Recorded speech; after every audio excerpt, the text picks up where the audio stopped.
మిత్రులందరికీ నమస్కారం.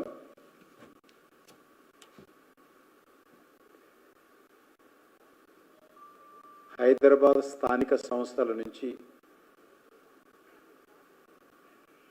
శాసన మండలికి జరుగుతున్నటువంటి ఎన్నిక ప్రచారానికి ఈరోజు చివరి రోజు.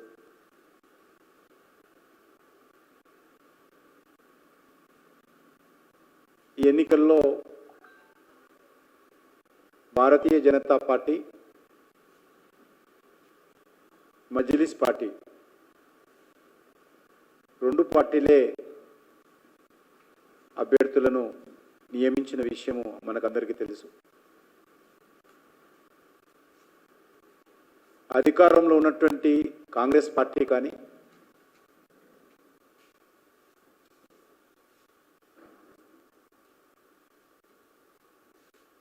శాసనసభలో ప్రధాన ప్రతిపక్షంగా ఉన్నటువంటి బీఆర్ఎస్ పార్టీ కానీ, ఈ రెండు పార్టీలు కూడా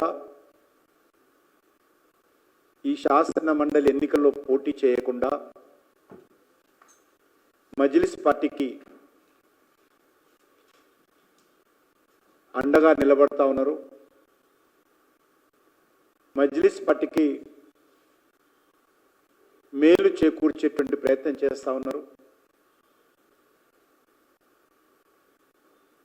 ఎన్నికైనటువంటి కార్పొరేటర్స్ యొక్క ఓటు హక్కు వినియోగించకుండా బీఆర్ఎస్ పార్టీ తమ సొంత పార్టీ కార్పొరేటర్లను బెదిరించడము,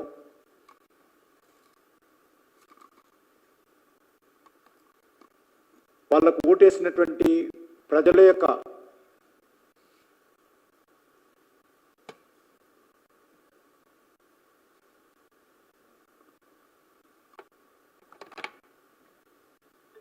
ఓటు హక్కు అయితే ప్రజలు ఓటేసి గెలిపించారో వాళ్ళను అవమానం చేసినట్టే.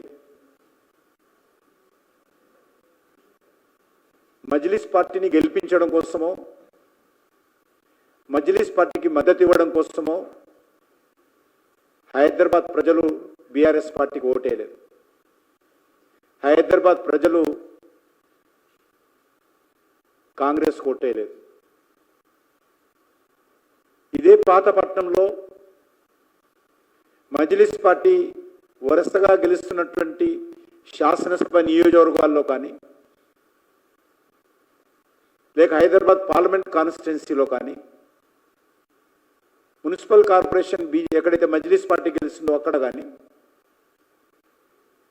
ఖచ్చితంగా బీఆర్ఎస్ పార్టీ, కాంగ్రెస్ పార్టీ రెండు కూడా పోటీ చేసి మజ్లిస్ వ్యతిరేక ఓట్లు చీల్చి మజ్లిస్ పార్టీకి సహకరించేటువంటి ప్రయత్నం చేస్తూ ఉన్నారు. అక్కడ బీజేపీని ఓడించడం కోసమో ఆ ఎలక్షన్స్లో పోటీ చేస్తారు రెండు పార్టీలు. ఇక్కడ బీజేపీని ఓడించడం కోసం ఈ ఎలక్షన్స్లో పోటీ చేయకుండా ఉంటున్నారు. ఎమ్మెల్సీ ఎలక్షన్స్లో ఇక్కడనేమో పోటీ చేయరు, అక్కడ పోటీ చేస్తారు. అక్కడ ఓట్లు విభజించేటువంటి ప్రయత్నం చేస్తారు, మజ్లిస్ వ్యతిరేక ఓట్లు. ఇక్కడ మజ్లిస్ పార్టీని గెలిపించడం కోసం పోటీ చేయకుండా ఉంటున్నారు. ఇంత పచ్చిగా మజ్లిస్ పార్టీతో చేయి కలిపి పనిచేస్తున్నటువంటి రెండు పార్టీలు కూడా మరి సెక్యులర్ పార్టీలు ఏ రకంగా అయితే చెప్పాల్సినటువంటి అవసరం ఉంది. రాహుల్ గాంధీని ఒక్కటే ప్రశ్నిస్తున్నాను, పచ్చి మతోన్మాద పార్టీ అయినటువంటి మజ్లిస్ పార్టీ, రజాకర్ల వారసత్వంగా వస్తున్నటువంటి మజ్లిస్ పార్టీతో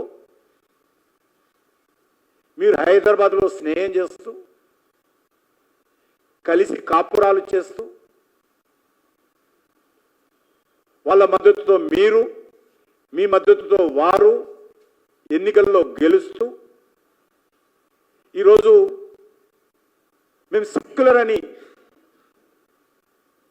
రాహుల్ గాంధీ ఏ ముఖం పెట్టుకొని దేశంలో ప్రచారం చేస్తుండో చెప్పాల్సిన అవసరం. మజ్లిస్ పార్టీ రజాకారుల పార్టీ అవునా కాదా రాహుల్ గాంధీ చెప్పాలి. ఎందుకంటే ఆయనకు తెలియదు, కనీసం తెలుసుకోవాలి. ఆ రోజు నిజాం పరిపాలనలో కూడా ఇదే రజాకారులు తెలంగాణలోని గ్రామీణ ప్రాంతాల్లో పేద ప్రజలపైన, రైతులపైన, రైతు కూలీలపైన మత ఉన్మాదంతో వేలాది మందిని హత్య చేసిన విషయం వాస్తవం కాదా? చెన్నారెడ్డిని గద్దె దింపడం కోసం పాత బస్తీలో తీగల కుంటలో 400 మంది దళితులను ఊచకోత కోసిన విషయం వాస్తవం కాదా? ఆ రోజు చెన్నారెడ్డి స్వయంగా నన్ను గద్దె దించడం కోసం మజ్లిస్ పార్టీ మత కలాలు చేసిన విషయం చెప్పిన విషయం వాస్తవం కాదా? సరోజిని పుల్లారెడ్డి ఆ రోజు చెన్నారెడ్డి మంత్రివర్గంలో ఉన్నటువంటి మంత్రి మజ్లిస్ పార్టీ చేసినటువంటి మత దౌర్జన్యాల కారణంగా, మతోన్మాద కారణంగా, మత కళాల కారణంగా, దాడుల కారణంగా 400 మంది దళితులు చనిపోయినని నేను చెప్పిన విషయం వాస్తవం కాదా? మరి అలాంటి మతోన్మాద పార్టీని గెలిపించడం కోసం గత అనేక రోజులుగా తెలంగాణలో తమ స్వార్థ రాజకీయాలతో 2 పార్టీలు కూడా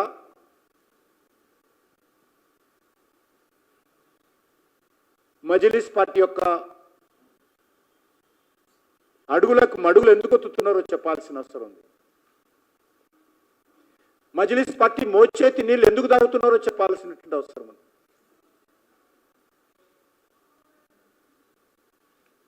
హైదరాబాద్ ప్రజలు మజ్లిస్ పార్టీ వ్యతిరేకంగా తీర్పునిచ్చారు.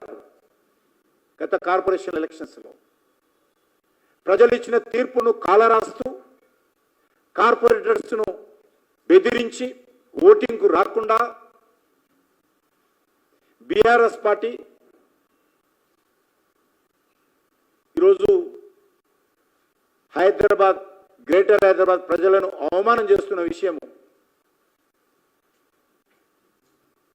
చాలా స్పష్టంగా కనిపిస్తుంది.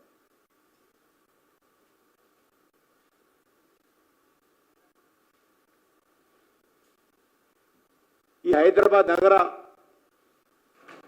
నుంచి జరుగుతున్నటువంటి ఈ యొక్క ఎమ్మెల్సీ ఎన్నికల్లో మాకు పూర్తి విశ్వాసం ఉంది. మజ్లిస్ను వ్యతిరేకించేటువంటి వాళ్ళు, రజాకారుల ఆలోచనను వ్యతిరేకించేటువంటి వాళ్ళు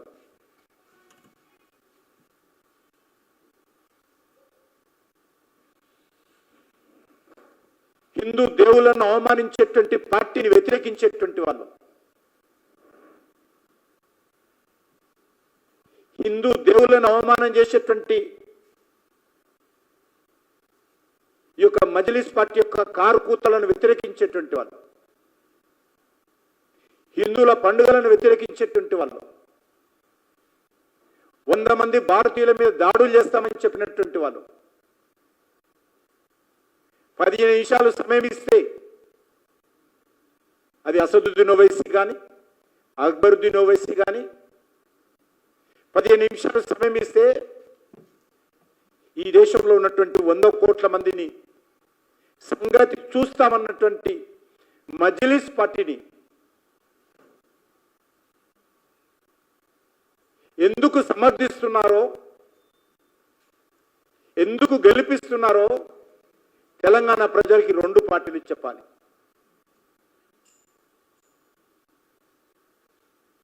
బయట అనేక రకాలుగా మాట్లాడతారు. ఓవైసీ దగ్గర కూర్చున్నప్పుడు ఈ 2 పార్టీలు వంగి వంగి సలాములు కొడతారు.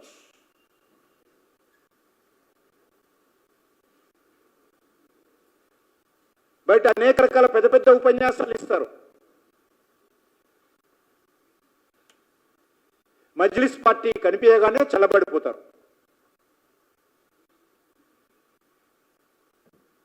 నేను మొన్న కూడా చెప్పాను, ఈ 2 పార్టీలకు సూపర్ బాసు అసదుద్దీన్ ఓవైసీ,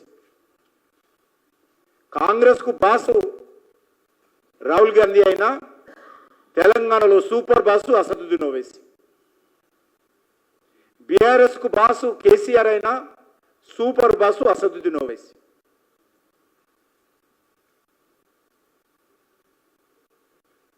ఈరోజు బీఆర్ఎస్ పార్టీని ఒక్కటే ప్రశ్నిస్తున్నాను, కేసీఆర్ను, ఏ ప్రాతిపాదికన మీరు ఎలక్షన్స్లో పోటీ చేయలేదు? మీకు అత్యధికమైనటువంటి ఓట్లు ఉన్నాయి కదా, ఎందుకు పోటీ చేయడం లేదు? నెంబర్ 1. నెంబర్ 2, ఎవరిని గెలిపించడం కోసం మీ ప్రయత్నం చేస్తున్నారు?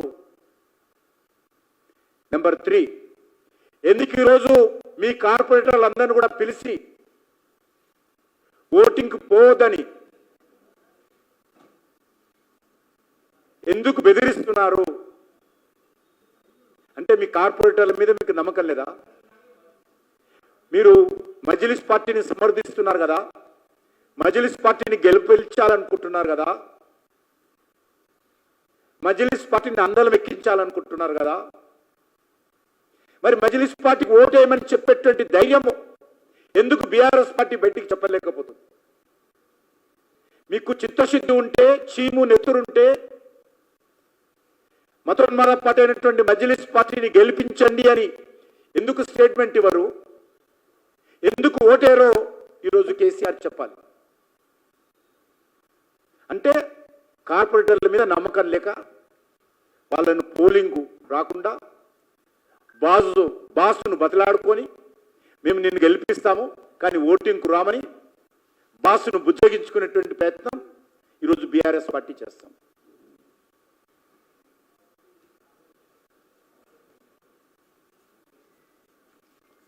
అదేవిధంగా కాంగ్రెస్ పార్టీ అధికారంలో ఉన్నటువంటి పార్టీ హైదరాబాద్ పార్లమెంట్ ఎలక్షన్స్లో పోటీ చేస్తుంది. కాంగ్రెస్ పార్టీ హైదరాబాద్ పార్లమెంట్ ఎలక్షన్స్లో బీఆర్ఎస్ పోటీ చేస్తుంది. డిపాజిట్ రాదని తెలిసి పోటీ చేస్తుంది, ఓడిపోతామని తెలిసి పోటీ చేస్తుంది, పోలింగ్ బూతుల్లో మనుషులు లేరని తెలిసి పోటీ చేస్తారు, 4th ప్లేసో 5th ప్లేసో వస్తామని తెలిసి పోటీ చేస్తారు ఎలక్షన్స్. మరి ఈ ఎలక్షన్స్ ఎందుకు పోటీ చేయడం లేదో చెప్పాలి. ఎమ్మెల్యే ఎలక్షన్స్లో కూడా కాంగ్రెస్ పార్టీ బీఆర్ఎస్ పార్టీలు డిపాజిట్ రాదని తెలిసి పోటీ చేస్తారు, 4th ప్లేసో 5th ప్లేసో 6th ప్లేసో ఓట్లు వస్తాయనే విషయం తెలిసి పోటీ చేస్తారు ఈ రెండు పార్టీలు.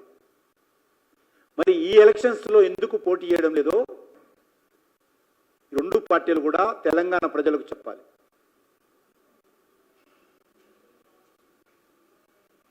అందుకే నేను మొదటి నుంచి కూడా చెప్తా ఉన్నాను, ఈ మూడు పార్టీలు ఒకటే, మజ్లిస్ పార్టీ కనుసైగల్లో పనిచేసేటువంటి పార్టీలే. ఈ మూడు పార్టీలు కూడా ఒకే తాను ముక్కలే. ఈ మూడు పార్టీలు కూడా ఎప్పుడు మూడు ముక్కలు ఆటలు ఆడతారు. ఈ రోజు కాకైనా రేపైనా మజ్లిస్ పార్టీ ఆధ్వర్యంలో కలిసేటువంటి పార్టీలే. అవసరమైతే తెలంగాణకు ముఖ్యమంత్రి చేయడానికి కూడా వీళ్ళు పోటీలు పడి మజ్లిస్ పార్టీని ముందు పెట్టేటువంటి పార్టీలే. ఈ యొక్క హైదరాబాద్ నగరాన్ని మజ్లిస్ పార్టీకి అప్పగించారు. ఇప్పటికీ భవిష్యత్తులో ఈ తెలంగాణ రాష్ట్రాన్ని కూడా అప్పగించడానికి ఈ రెండు పార్టీలు ఏమాత్రం వెనుకంజ వేయవు.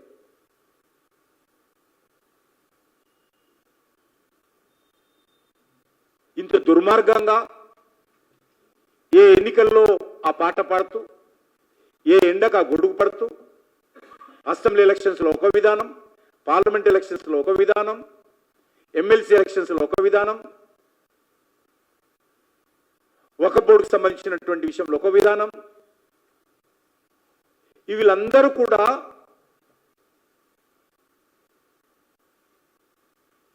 మజ్లిస్ పార్టీ చేతిలో కీలు బొమ్మలుగా ఇక్కడ ఉన్నటువంటి అధికార పార్టీ, ప్రధాన ప్రతిపక్ష పార్టీ వ్యవహరిస్తా ఉన్నారు.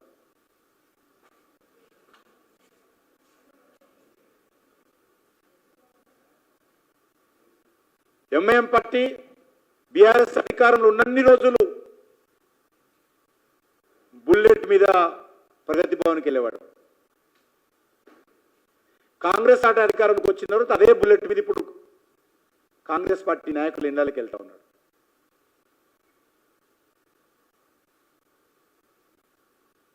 అందుకే తెలంగాణ ప్రజలను కోరుతా ఉన్నాను, 400 సంవత్సరాలు నిజాం పరిపాలనలో రజాకారుల దౌర్జన్యంలో అనేక రకాల అత్యాచారాలకు, దౌర్జన్యాలకు, దోపిడీకి, అణిచివేతకు, అకృత్యాలకు గురైనటువంటి తెలంగాణ ప్రజలు మరొకసారి మజ్లిస్ పార్టీ చేతిలో బందీలుగా మారకుండా చూడాల్సినటువంటి అవసరం.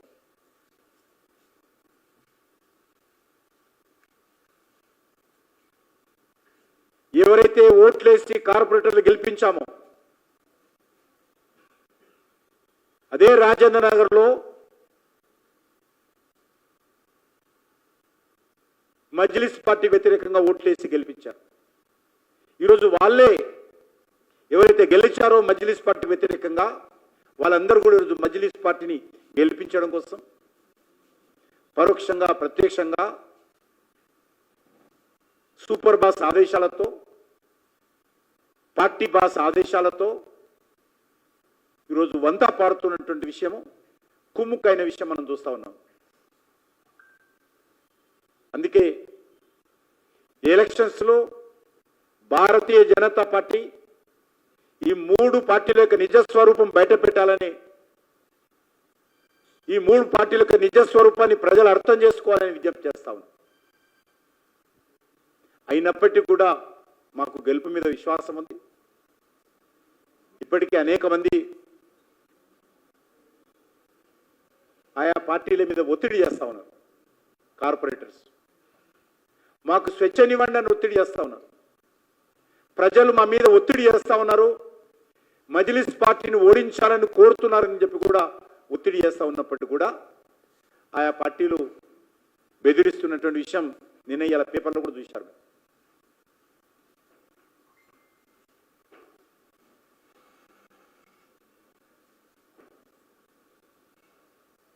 ఇరవై 23వ తారీఖు మా పార్టీ కార్పొరేటర్స్ అందరూ, మా పార్టీకి సంబంధించినటువంటి ఎక్స్ అఫీషియో మెంబర్స్ అయినటువంటి పార్లమెంట్ సభ్యులు, శాసన మండలి సభ్యులు, శాసనసభ్యులు అందరం కూడా సమావేశమైన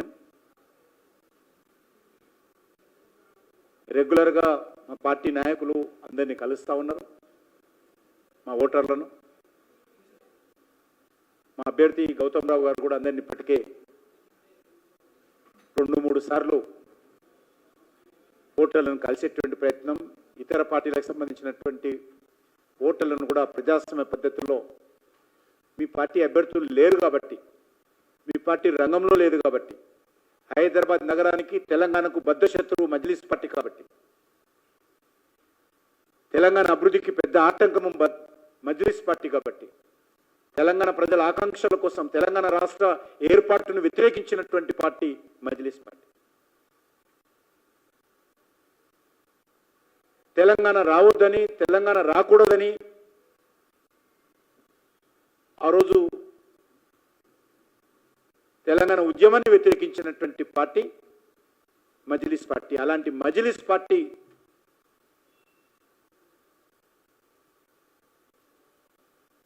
ఈరోజు బీఆర్ఎస్ పార్టీ కొమ్ము కాయడం